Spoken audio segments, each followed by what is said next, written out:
Ticket checker চিন্তায় ব্যস্ত, যখন হঠাৎ নিতা বলে, শুধু 1200 টাকার জন্য কাউকে মেরে ফেলা ভালো কাজ নয় স্যার। এবং এই কথা শুনে টিকিট চেকারের মুখের রং বদলে যায়। সে নিতার কথা উপেক্ষা করে সামনের বাড়তে চলে যায়।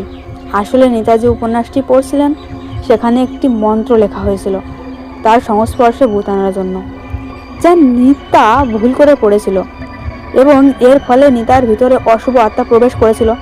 নিতার সাথে দেখা করার পর টিকিট চেকার খুব ঘাবড়ে গেল। আসলে 15 দিন আগে ট্রেন থেকে পড়ে দুর্ঘটনাবশত একজনের মৃত্যু হয়েছিল, যার কারণ ছিল এই টিকিট চেকার। কিন্তু এটা ছিল একটা দুর্ঘটনা।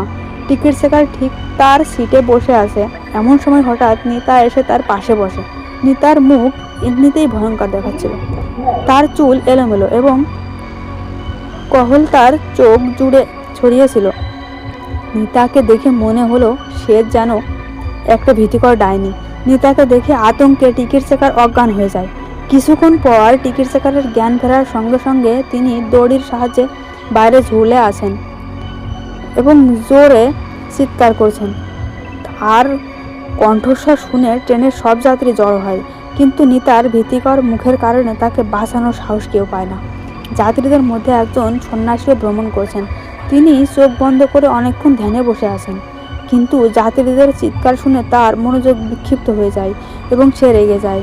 কিন্তু সাথে সাথে তার চোখ পড়ে টিকিট চেকার বাইরে ঝুলে আছে।